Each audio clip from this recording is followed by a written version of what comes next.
Hello, everyone, and welcome back to the Not Content Podcast. My name is Jerome Cuson. It is a new month. We have a new theme, and we have a wrestling match to talk about. My colleague, as always, Brian, is joining me. Please leave a 4 or 5 star review on Apple and Spotify to get those algorithms going. Like, and subscribe to us on YouTube. Click the bell icon for notifications. This month, we are taking a look at the Scott brothers. Ridley Scott, he is in his 80s, my friend, and he is still releasing movies. He is going to be releasing movies pretty much until he dies, I think. And we may get into it at the end of the month, his movie, but we are discussing both Tony Scott and Ridley Scott. But we are starting with Ridley Scott's legendary Thelma and Louise. I think at some point we're going to discuss Alien. We may do that as part of a broader Alien month, so that's why we're not discussing Alien. I think Blade Runner is kind of, I mean, what else can you say about Blade Runner at this point? So that's why we're doing Thelma and Louise. Thelma and Louise, I just got the Criterion version, Brian, and I have to say the transfer was quite beautiful. Some great essays, a great cover, not special features, not great, but the movie is great. And all I could say is Gina Davis, then, now, forever, if you know what I mean. Yeah, yeah, for sure. Um, this movie is like a visual treat because they shoot the desert so well in this movie. This movie's a great script, fantastic acting. I do think there's some miscasting in this movie on the male side, only because they were going for some tones with some of the characters that don't match up. Like Christopher McDonald, I think is a total miscast. I think Harvey Keitel is a total miscast. Despite our love for Harvey Keitel, like the Brooklyn accent I was think just this coming is out too him. much. I think it's him trying to not be a shithead because, like, if you look at his career up to this point, he plays nothing but shitheads, and I think he's trying to do like a Isn't this the babyface same year as turn. Bad Lieutenant? I think. I could be wrong on that. Maybe. I mean, I But think he's trying to do so. I yeah, think he's trying to do something different, which I appreciate. like And I get it, but like it doesn't like the accent doesn't match up to the point where I felt like it was too forced. You know what I mean? It's like I it don't did. buy It this didn't guy bother from me. the South. Like just cast someone with a He southern could. accent. Like it's He not could that have. important that it's Harvey He could Keitel. be. But like, I think it actually works well because he's kind of an interloper, and anyway, and he doesn't really fit in with the culture, so to speak. And I think Stephen Tobolowsky's character is much more of the traditional agent for this type of area. So it didn't bother me because I think it played into Harvey Keitel's character really well. The other issue I had was Christopher McDonald. Like I love him. Like I think he's a comedic genius. But this role should not have been like a comedic stupid role. Which I mean he does well. Like he plays the part well. That's what he was hired for. But like it makes you wonder like what the hell did Thelma see in this guy to marry him in the first place? Like they have no connection and they have like nothing in common. And But yet they might have somehow had a connection in high school. I mean, again, I I think hate that. I hate because I it think I think it happens all the time. I think you are severely underestimating how often this happens. okay, because it just seems such a like such a disconnect. You know what I'm saying? Like there's had to been some kind of connection at first, but they don't even show that. Like I don't know. It was I don't really think they like hard to should. buy I don't into. think that's the point of the movie. I think that if they did, I think that would actually kind of defeat the purpose. I think the starting I point guess, has to man, but be I what a think the piece of tone trivia. was every time he's on screen, like the tone went to comedy, and then when the tone should be like Because grounded and he's an like really idiot. heightened That's drama. why. Yeah, that's the problem. But other than that, like Gina Davis is unbelievable. Susan Sarandon is unbelievable. You can see like why they dominated the category that year, and you can see why people were pissed off Jodie Foster won. I can see it, but you know, I still think Jodie Foster deserved it I for what she mean, did. the thing is like Selma and Louise, it's real tough because Silence of the Lambs has arguably been one of those movies that I think people see as like, okay, this movie won an Oscar and it deserved to win. Like Anthony Hopkins is in the movie for 20 minutes, won Best Actor, and honestly, doesn't really bother me that much because like he is the lead male character. Like even if the screen time isn't there, so that's kind of where I'm at on it. But I think in terms of like Gina Davis and Susan Sarandon, the problem is they're both the lead, and Jodie Foster is much more of the definitive lead of Silence of the Lambs. And I think that's probably So one of you the think big they differences. split the vote? Is what you're thinking? Because I think that's a real possibility. I think that's what happened because I mean, if I were voting, Because it's how Susan can you Sarandon. can't reward one over the other because I think they're But I equally. think they're all three were deserving. But if I were to pick, it'd be Susan Sarandon. I think that's my vote, even though all three I think were deserving. I Well, can't Susan speak for the other Sarandon two. did win a few years later. Right, right. So But man, this is such a I think such an iconic role. But that's yeah, just but me. Like, you know what? Al Pacino didn't win for Michael Corleone. He won for Scent of a Woman. So this shit happens all the but time. you could I don't know. Scent of Woman doesn't have that hoo-ha thing that translates to multi generations and memes and shit. But yeah, Susan Yeah, Sarandon but in this movie, I just but the so thing is, like like, iconic. I think like if so you unbelievable. if you turn on cable, what is the odds that you see? What are you going to see? Scent of a Woman or The Godfather? What Well, odds is that? if this was 2005, I would have told you maybe Scent of a Woman, but that's changed now because Scent of a Woman has become one of those movies that is like gone from TV. Like there's a category of movies that are just were on TV and are gone from TV, and that's one of them. Because I used to see that on Bravo all the time, dude, and I guess with the Bravo Hoo-ha! shift in programming, right?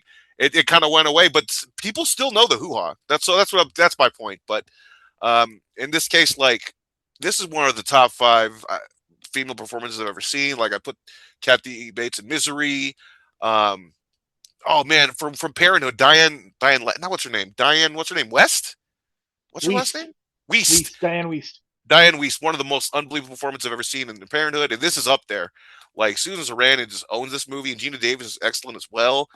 But man, this was like her movie, dude. Like it was such her movie from start to I mean, finish, and like the thing is that this isn't one of those movies. I feel like when you get into it, I think that in a normal movie, like the exciting part would be like the first act when they're getting to know each other, and there's a lot of the hangout spots. But I would argue that the most iconic parts of the movie are all in the second half. And I'm talking about the scene with the cop. The way that they behave with the cop is awesome.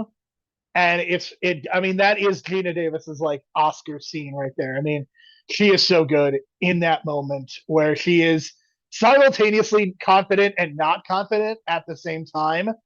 And it's a real standout moment for her.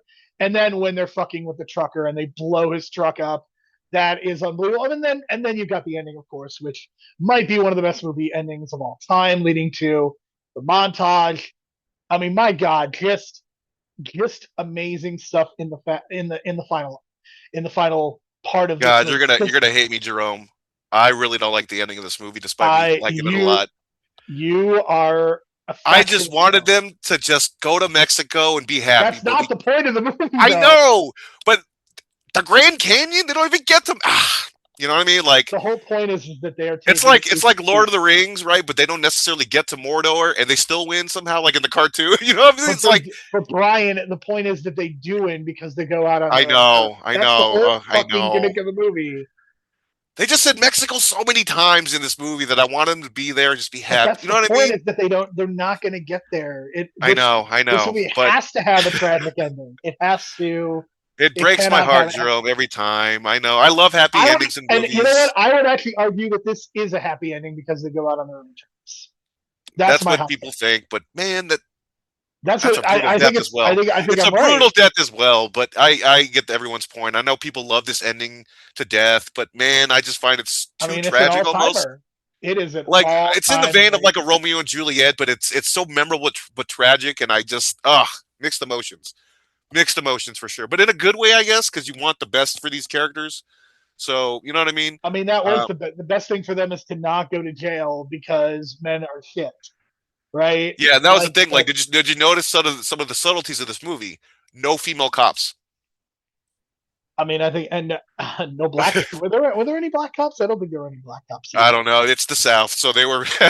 Ridley Scott was probably thinking a certain way. You know what I'm Stephen saying? Tobolowsky was quite not sexist. I believe is going to say racist, but I think it's Mississippi Burning. This is he's being very sexist in this movie, and I think it works. Like I don't have an issue with shitty characters being shitty. If the movie is not on their side, which the movie is not on their side. Okay, so let's go on the polar opposite spectrum of that because I think Michael Madsen was like the coolest, nicest dude in this movie, right? He didn't give her up, It's very right? different. It is a He did very not give her different. up. We don't. At least we don't know he gave him anything up, right? Like he just got questioned, Well, and then here's we the never. thing. Here's the thing that I find to be so interesting is that the Brad Pitt is known for being a leading man, even though he's in real life a piece of shit. And like he is in this movie and like he sexes up Gina Davis and then steals their money. And like he's kind of like this is his breakout performance. So like this is the movie where I think people really start to notice him. And 2, 3 years later, he's doing Interview with a Vampire and kind of on the upward trajectory, right?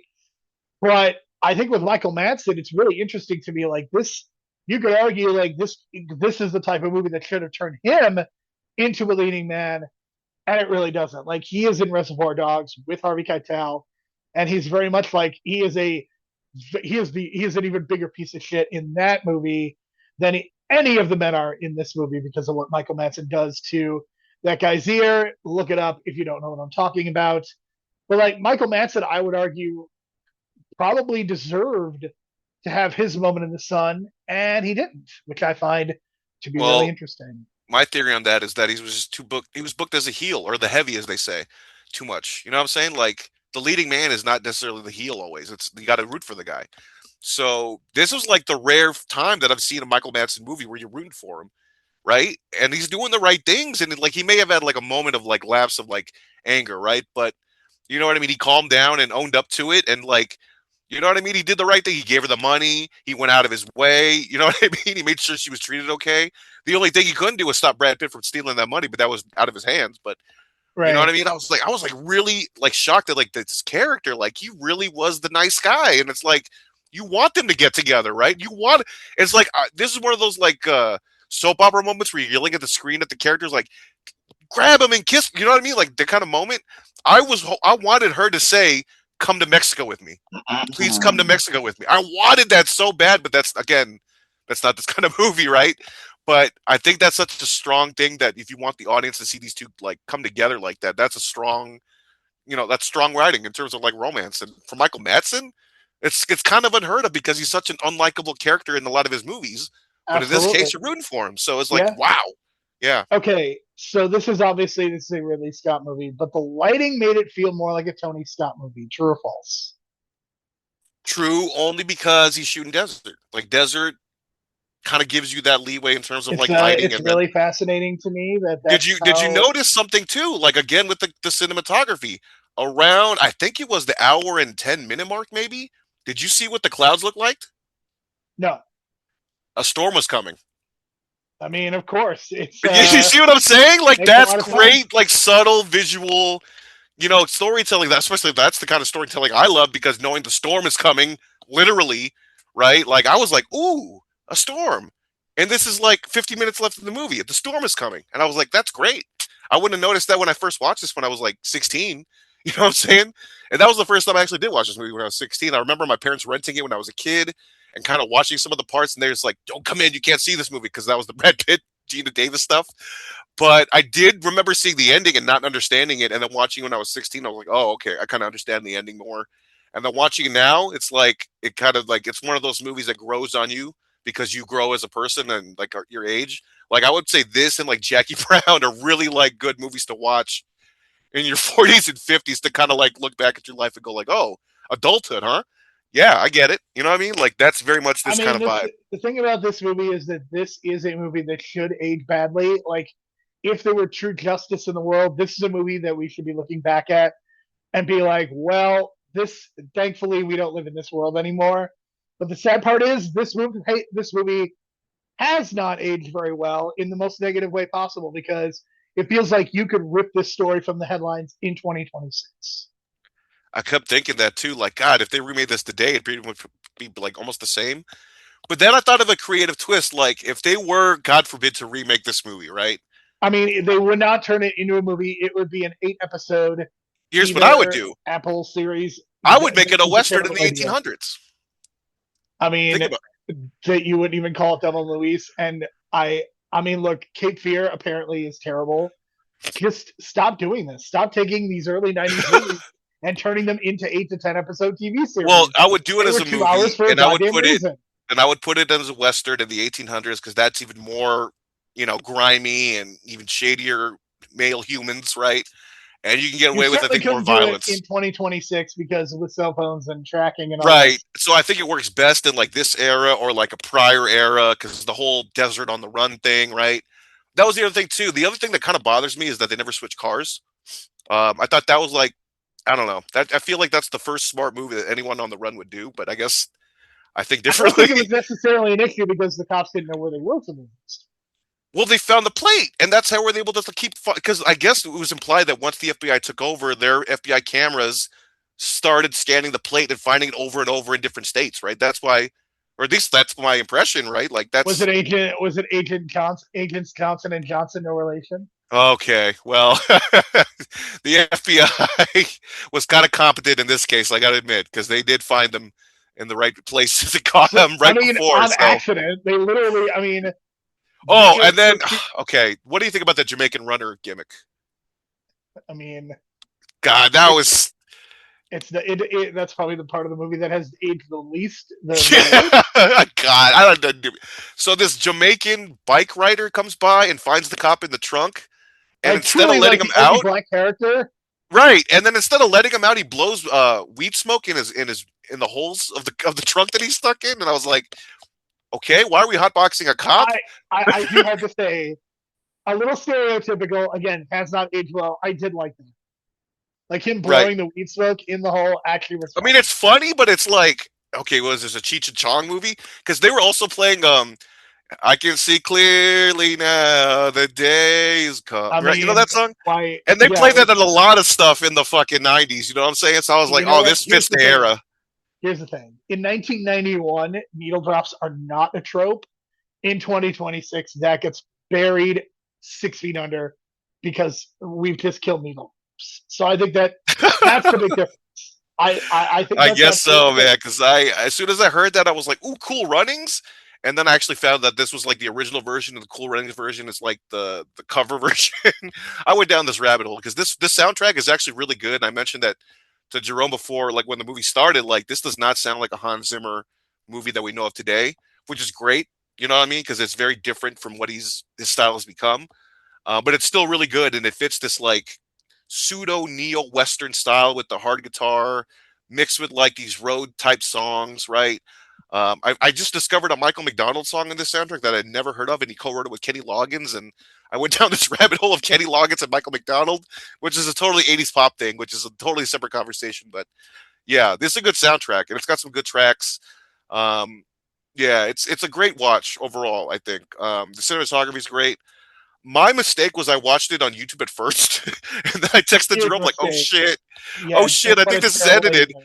And then because when Yeah. the rape scene is occurring, like it just seemed like choppy editing, and then some of the dubbing was going on. Like, what the hell's going on? And then I realized YouTube has the TV version, so I Yeah, switched you to really Tubi, needed to. You and then I needed to switched to watch it. Tubi, and I was okay. I got everything uncut, so I was cool with that.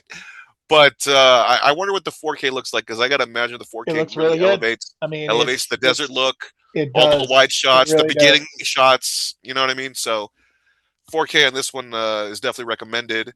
Um, yeah, I would One give hundred this an 8 out of percent. 10. 8 out of 10, Yep, despite that's my where I'm at too. criticisms. 8 out of 10. I'm probably 8.5. Actually, 8.5 out of 10. I think there And has to be a separation between the two of us because I like the ending. I think it's an amazing ending, and you're not so hot on it, which I think is but here's my really thing. done. I think the performances are so strong that it carries the movie to that level They on really its are. own, I mean, I right? think that Despite me it is not the liking the case. direction of some of the male characters and the way they were portrayed, like you know what I mean. Like I just thought that that It's a tone great kind of killed it a ensemble, little bit. that's for sure. I Yeah. think Silence of the Lambs, you have two powerhouse performances, but it's a shame the Oscars doesn't do a best cast like the SAG Awards because I think this would have won it because I think top to bottom, this cast is great. Both the females and the Yeah. men. And when we watched the '92 Oscars, when we reviewed it a couple of years ago, right? I did notice that every time Thelma and Louise was mentioned, it seemed like the smart marks of the crowd were cheering for that more so than Silence of the They Lambs. Did were, you get that kind of yes. vibe? I So you mean, know what I mean? perhaps, but I think Silence of the Lambs is also a horror movie, and I think horror movies also traditionally have had difficulty at the Oscars, even though I think Silence of the Lambs is kind of a glass breaker, glass ceiling breaker for that reason, and it will be very interesting with Amy Madigan winning for Weapons. Is Indy Navarrete going to get a nomination for Obsession? I think that's kind of the big drama because that feels like it's going to be a real breakthrough moment if that happens. Well, I'm probably going to watch Obsession in October because That's what I did last year. I saved all the good stuff from the year of the horror, and I waited till October So you're to going to the be point. watching that and Backrooms in October. Yep, yep, and that's kind of my plan, and along with our plan, which we'll mention later. But yeah, this has been a good start, and I think it actually works well because the whole idea of like a tag team, right? Thelma and Louise are kind of a tag team. Very fitting that the Ridley Scott, Tony Scott brothers, they're kind of like they didn't direct movies together, but they're very much tied together. Bret and Owen, tag team, brothers tied together. Scott and Rick, tag team, brothers tied together. So I think it was perfect that we picked this match. So and there's a lot of Maybe weird the things best about it match too. in the maybe the best match in the history of Coliseum Video in terms of like exclusives. Like Maybe I got to say it's up there. I know I really like the. I know people love the Boss Man Hogan cage match from Saturday Night's Main Event, but I think the ones from Boston and New York were better because they had blood. And they were um, on those super I don't tapes. know. I Those are not Coliseum exclusives. I think those were aired in like the local markets, right? Really? Because I remember watching the Boston one in the regular cage as a kid on a tape, and that was like, whoa, where's the blue cage? I think that aired on Nesson or whatever the Boston equivalent was that at that Okay, time. I gotta figure it out because that's on the list if it's actually was released from Coliseum. Because Uh, there are matches that were on Coliseum tapes, but they weren't exclusive because they aired on the oh, Coliseum. I see what you're saying. So if it was like a double dipping, it doesn't necessarily count, Like if it right? aired on, like there are a bunch of MSG matches on Coliseum videos, but those Right. don't count because those. But the thing is like it listed as Wrestling Challenge. I don't know necessarily if this actually did air on Wrestling Challenge because I would have remembered this on Wrestling Challenge. I think this aired. I think this is a Coliseum exclusive. I don't think it ever aired on proper TV because I don't think there would have ever been context for it to air on proper TV because Right. Bret And and the Owen. commentary doesn't like do TV breaks or anything. And this was supposed to, because if you look on the YouTube right now, No, it'll this is tell a you, true Coliseum yeah, exclusive. it says Wrestling Challenge, but I think that's a big error because this was not on that. No, It was I on a think this tape. was taped when they taped a wrestling challenge. This was probably one of the matches that they taped outside of Oh, this but they didn't air this. Yeah, okay. I get it now. So it was taped because at a Wrestling they Challenge. would do Right. dark matches. So this was a dark match on a Wrestling Challenge, and then they put it on the tape. Okay. So that qualifies then. Then it probably Yeah, is because that's the only ones I can think of are Hogan and Bossman I in the mean, cage. Bret Hart and Randy Savage against Ric Flair and Shawn Michaels is probably up there too. Um, that's a fun match. I've seen that. I've seen it multiple times, but I just kind of feel like there's kind of something missing. It's still a really good match, I but mean, it's this a is dark. like It's something I think different. it's very similar. I think it's a dark match. Yeah, but this is like they're doing like mat wrestling off the bat, and it's like we know that all four of these guys can do amateur wrestling. So when you watch it, it's like, whoa, is this a shoot? You know what I'm saying? Like it feels like a shoot at the beginning, which of course is ridiculous, but that's just the Well, way it's it also feels. Owen Hart wrestling as a babyface, which you almost never get. Like Owen Hart from like so he came back. His full time run in WWF as Owen Hart was basically 93 to his untimely death in 1999, and I think he was a babyface for like a year. No, he 92 because he was doing the team with High Neidhart. energy, yeah, and So high he was like energy. a babyface for a little bit longer than that, but like you don't A little really over a get year, and then they didn't know what to do with him, and then they came up with the brother gimmick idea, and that was supposed to be what right because Bruce Hart. it was supposed to be Bruce Hart, and thank God it wasn't because that would not have That would gone have made over no well. sense, like at all. I always should have been Owen, like no matter what, like he was Brett is destined the for one that that role. pushed for it to be Ellen. So as much as people want to Yeah, shit on him for not getting people over, he certainly got his brother over. I mean, he got Owen yeah, over big time in a big way. yeah. And I mean, this match I don't know necessarily contributed to that lore. It's really unfortunate that we don't have any other Bret Hart Steiner matches, right? I don't think Bret Hart ever wrestled Scott or It's Ricky just Stingler. the timing because the stupid people at WCW turned him halfway through in '98, and when you do that, like that limits you because Scott was a big heel. So I think Brett and Scott is when Scott was doing his heel turn, that would have been something in WCW. You know what I'm saying? Like the Steiner recliner versus the sharpshooter, but they didn't go in that direction. So Yeah, and WCW was such a mess at that point. Like Bret right. Hart turned heel And right they around could the have time done that Rick Scott versus Steiner turned Brett heel. when Brett turned, right? But they didn't do that either. Like I thought that would have been an obvious choice, right? Like Rick Maybe. I Steiner mean, as a babyface. Rick was kind of cooked by '98, I think, and I think I mean, quite frankly, I think Scott was too, just because of injuries and whatnot. I think they were both kind of cooked. But I mean, it's just unfortunate that like this is the only representation. I mean, it's a really good match. It's a babyface match. They take a lot. They take turns. You don't get a finish, which I have mixed feelings about. It's just like I would have loved to have seen because I mean, I think the thing that makes Bret Hart and Steiner matches, quite frankly, special is the fact that they tend to have really good endings, and it's unfortunate that we didn't get one. We get a double disqualification, and they're fighting after the fact, and they kind of begrudgingly like give each other respect. But it's a shame that this really couldn't have gone anywhere because I think just days after this, Owen Hart turned on his brother, and we got his big turn and his big moment in the sun. Yeah, and then I guess the Steiners were on the outs, right? Like they were getting pushed. Like they're not even on WrestleMania 10. And like as I recall, Scott Steiner does like a job to IRS in like a King of the Ring match or something. Yeah, it's Um, really weird. and then they're Like he gone. basically So like he comes back for one match. It's really fucking weird. I don't know. It's so strange that whole tournament in '94. But um, yeah, this match is like so unique, and like Scott Steiner doing some crazy bumps in this. Like at one point, Bret Hart suplexes him to the floor. And normally, when that happens, you got to kind of protect the guy and kind of go with him. No, Bret Hart just fucking suplexes him. Let's go. And like Scott first lands on his legs because that's the only thing you can do. You go 360 and then completely collapses because it's just such a epic like movement to the body. You know what I mean? It's so like No, it's unnatural for the great. body to I do mean, that. this entire match is just it feels very fresh. It feels like something. It feels like you're seeing something really special here in terms of this match. And I would say that this is probably like a 7 or 8 out of 10. So I don't necessarily know that it's not the match of the year, but like they're doing some really interesting stuff. And if you put this on pay-per-view, like you probably get something truly special. Yeah, and then this is one of the few times I think we see the Steiner screwdriver like in the US and like Well, in yeah, the like WWF, I don't think Scott was doing it in the WWF. I think he did it one time, as I recall. Then he pointed to Randy Savage because it was a It's pretty jobber. He's brutal. like, and he goes, "This is for you, Randy," and destroys a jobber right after that with the screwdriver. But in this case, Owen takes it, and it looks disgusting, and Brett has to come in immediately to save him. And it's like, oh my god! And then at one point, I think like Stan Lane was worried that he was knocked out or something. Yeah, it's just crazy this match because like the stuff they do is like It so out is. of nowhere.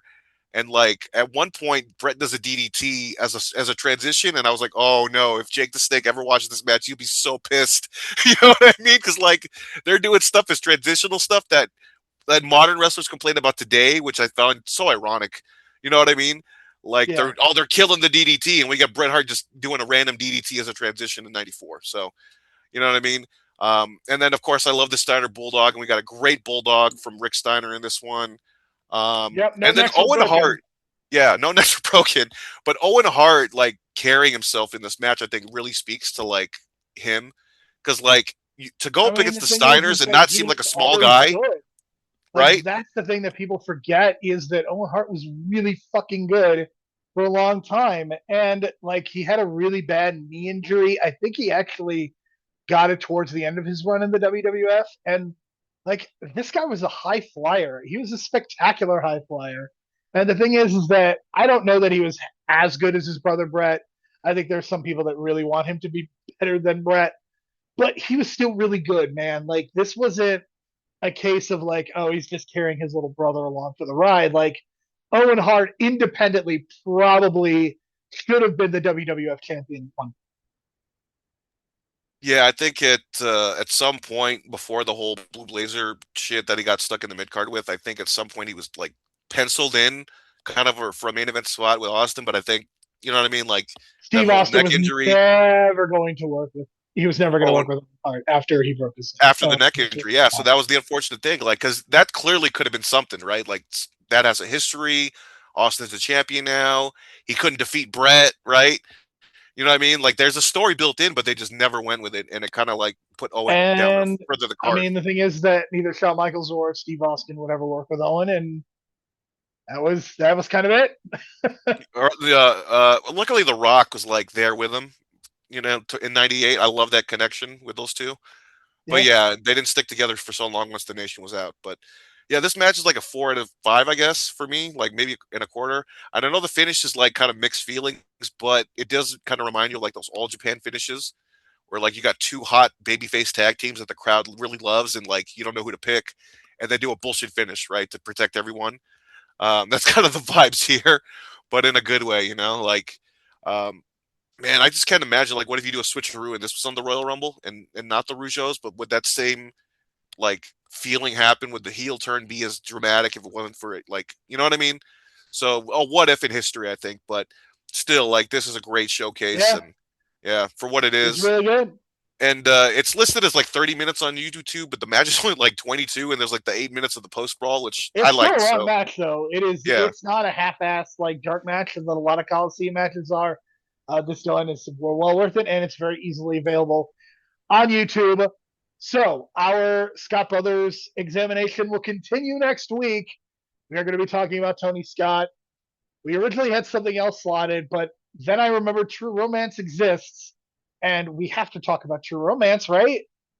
I guess so. Because I the reason I originally picked Crimson Tide is because I hadn't seen it in a while, and you know what I Here's the mean. And thing: Crimson Tide is well worth seeing thematically, especially after watching right, Thelma but True Louise. Romance is such a bitter experience. I get it. I get it. So let's go with that.